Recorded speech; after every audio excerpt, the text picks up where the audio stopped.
রহমানির রহিম। অগ্রণী college of physiotherapy and health science কর্তৃক আয়োজিত 2025-26 শিক্ষাবর্ষের ওরিয়েন্টেশন প্রোগ্রামে মঞ্চ উপবিষ্ট অত্র প্রতিষ্ঠানের শ্রদ্ধেয় চেয়ারম্যান স্যার, প্রিন্সিপাল ম্যাম, প্রধান অতিথি, বিশেষ অতিথি এবং আমার মাথার তাজ সমতুল্য শিক্ষক মহোদয়গণ, সামনে উপস্থিত সম্মানিত অভিভাবক বৃন্দ, আমার বড় ভাই ও বোনেরা এবং পল্লীর আঁকাবাঁকা পথ থেকে বেরিয়ে আসা মধু আহরণকারী আমার প্রিয় সহপাঠীগণ, সবাইকে আমার পক্ষ থেকে ইসলামিক মোবারকবাদ। আসসালামু আলাইকুম। নব আনন্দে জাগো আজি নব রবির কিরণে, শুভ্র সুন্দর প্রীতি উজ্জ্বল নির্মল জীবনে। জীবনের অতি গুরুত্বপূর্ণ পর্বের সফল সমাপ্তির পর আমরা আজ সম্পূর্ণ নতুন এবং মুক্ত জ্ঞানের রাজ্যে প্রবেশ করেছি। আজকের এই বিশেষ অনুষ্ঠানে দ্বিতীয় ব্যাচের পক্ষ থেকে আমি অত্যন্ত আনন্দিত এবং গর্বিত। আমরা শুরু করতে যাচ্ছি এক নতুন যাত্রা এবং আমাদের এই নতুন যাত্রায় আপনাদের সকলের সহযোগিতা এবং দিক নির্দেশনা পেয়ে আমরা খুবই আনন্দিত এবং কৃতজ্ঞ।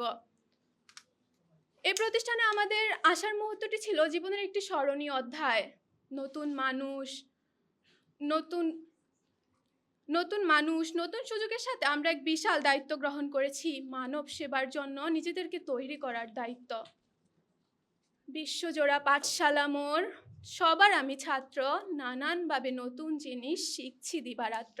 হে শ্রদ্ধেয় শিক্ষক মণ্ডলী, স্বল্প কিছু সময়ে আপনাদের পাঠদান নিয়ে আমরা বুঝেছি যে আমাদের পরম সৌভাগ্য যে আমরা আপনাদের মতো এত মহান ও সুদক্ষ শিক্ষকদের সান্নিধ্যে জ্ঞান অর্জনের সুযোগ পেয়েছি।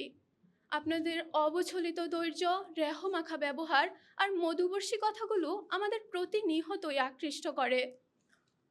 আপনাদের থেকে নেওয়া অর্জিত জ্ঞানকেই পুঁজি হিসেবে নিয়ে আমরা এগিয়ে চলব নবজীবনের আহ্বানে, আলোকিত জীবনের সন্ধানে নবদিগন্তের দিকে। ব্যথা নিয়ে বেঁচে থাকা প্রতিটি মানুষের জীবনে আমরা সোনালী উষার এবং আলোকিত দিন হয়ে ধরা দিব ইনশাল্লাহ। এরই মাঝে মনে পড়ে সেই বিষাক্ত অধ্যায় যেখানে আমরা বুঝে কিংবা না বুঝে অন্যায় করে ফেলব। তার জন্য কখনো আমাদের দূরে ঠেলে দিয়েন না। তাই তো কবির ভাষায় বলতে ইচ্ছে করে, আপনাদের ভালোবাসার ব্যত্রাঘাত আমাদের অন্ধ হৃদয়ের মহৌষধ, দূর করে মনের সংকীর্ণতা, জাগ্রত করে চেতনাবোধ। হে শ্রদ্ধেয় ভাই ও বোনেরা, ইতিমধ্যে আপনাদের ভালোবাসা এবং আন্তরিকতায় আমরা সিক্ত হয়েছি। আমরা আশা করব আপনারা আপনাদের ভালোবাসা এবং আন্তরিকতা দিয়ে সবসময় আমাদেরকে আপনাদের পাশে রাখবেন।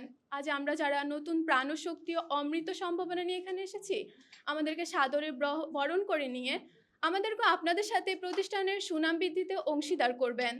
আশা করি আমরাও আপনাদের সাথে প্রতিষ্ঠানের গৌরব বৃদ্ধিতে অবদান রাখতে পারবো। আমরা বিশ্বাস করি যে আমাদের শিকড় যদি মজবুত থাকে এবং আমরা যদি আমাদের ডালপালার আদর্শ অনুসরণ করি, আমরা 40টা পাপড়ে যদি একসাথে সুসজ্জিত থাকি, তাহলে আমরাও গোলাপের ন্যায় সুবাস এবং সুগন্ধ ছড়াতে পারবো। আমাদের দক্ষতা, আমাদের সৃজনশীলতা এবং আমাদের জ্ঞান বৃদ্ধির এই সুযোগটাকে আমরা গ্রহণ করব এবং সদ্য ব্যবহার করব। এই কামনায় আমি আমার বক্তব্য এখানেই শেষ করছি। ধন্যবাদ সবাইকে। আসসালামু আলাইকুম।